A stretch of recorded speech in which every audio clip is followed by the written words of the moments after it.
maanta waxaa ka hadlaynaa taariikhda kooban ee Facebook waa baro bulsho oo toos ah waxaana aasaasay Mark Zuckerberg bishii Febraayo 2004 waxaana ku weheliyay fikradda saaxiibadiis oo ay qolka wada jureen ardayna ka wada ahaa jaamacadda Harvard ee dalka Mareykanka kuwaas oo kala ah Eduardo Seferin, Andrew McCollum, Dustin Moskovitz iyo Chris Hodges. magaca Facebook wuxuu ka yimid eray suuqeed ay isticmaalaan ardayda jaamacadaha Mareykanka. Ka mid noqoshada Facebook wuxuu kolkii hore ku koobnaa ardayda dhigata jaamacadda Harvard kadib ayuu ku fiday jaamacadaha kale ee dalka iyo dugsiyada sare. sanadii 2011 Facebook wuxuu u wareegay xaruntiisa dhexe ee magaalada Menlo-Park ee gobolka California.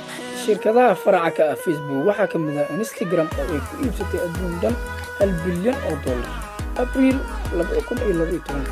sidoo kale WhatsApp oo ay ku iibsatay adduun dhan $19 bilyan Febraayo 2014 iyo Oculus VR oo ay ku iibsatay adduun dhan $2 bilyan Maarso 2014. sida lagu qoray barta tirakoobka internet isticmaalayaasha caalamiga ah ee www.internetlovestatus.com Facebook hadda waxaa isticmaala 1.89 bilyan oo dad ah.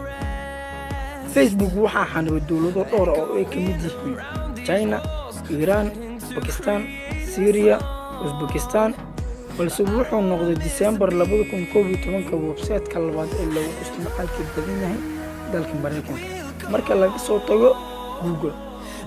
shaqaalaha Facebook waxa uu shaqeeyaa shaqaale dhan 9,200 oo qof. shaqaalaha Facebook shirkadu waxay faa'iidaa sanadkii hanti dhan $15.466 bilyan.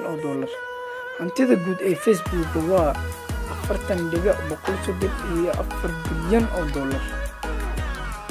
madaxda Facebook waa Mark Zuckerberg, waa Ameerikaan ku dhashay New York, May 14, 1984, waana madaxa ahna milkiilaha Facebook.